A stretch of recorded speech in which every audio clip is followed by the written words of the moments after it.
রাজধানী সহ সারা দেশে আজও পেট্রোল পাম্পগুলোতে দীর্ঘ লাইন দেখা গেছে। রাজধানীর শাহবাগ, রাজারবাগ, মহাখালী, গাবতলী সহ বেশিরভাগ ফিলিং স্টেশন সকাল থেকে মোটরসাইকেল ও ব্যক্তিগত গাড়ির দীর্ঘ সারি দেখা যায়। ঘণ্টার পর ঘণ্টা অপেক্ষার পর রেশনিং পদ্ধতিতে পেট্রোল অকটেন মিলছে। ভোক্তাদের অভিযোগ, অনেক ফিলিং স্টেশন সরবরাহে ঘাটতির অজুহাত দেখিয়ে পাম্প বন্ধ রেখেছে। সরকার থেকে নানা নির্দেশনা জারি করা হলেও মাঠ পর্যায়ে তার প্রতিফলন দেখা যাচ্ছে না।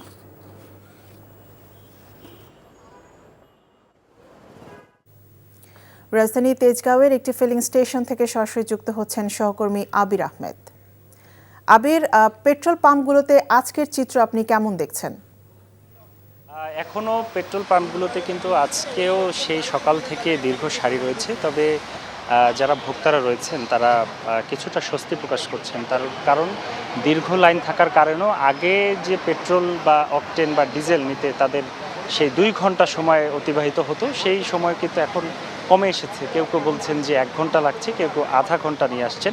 এবং এই রেশনিং পদ্ধতিতে তেল দেওয়ার কারণে যে সংকট তৈরি হয়েছিল, সেই সংকটটি কিন্তু যারা রাইড শেয়ারিং করেন, অর্থাৎ উবার বা পাঠাও যারা রাইড শেয়ারিং করেন, তাদের কিন্তু সবথেকে বেশি সংকটে পড়েছিলেন। তাদেরকে 5 লিটার করে সরকার থেকে নির্ধারণ করে দেওয়া হয়েছে। এই কারণে তারাও কিন্তু স্বস্তি প্রকাশ করছেন। এবং সবথেকে বড় যে বিষয়টি জানিয়ে রাখি যে ভারত থেকে তেল আমদানি হওয়ার কারণে এখন পর্যন্ত কিন্তু ডিজেল মজুদ রয়েছে 14 থেকে 30 দিনের, এবং পেট্রোল মজুদ রয়েছে 10 থেকে 15 দিনের, এবং অকটেল মজুদ রয়েছে 15 দিনের।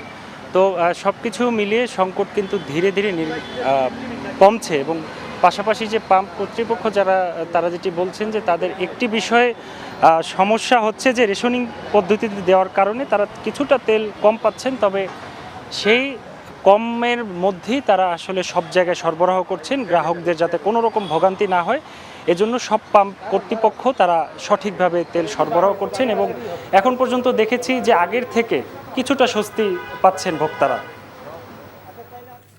জানছিলাম জ্বালানি তেলের সরবরাহের খবর।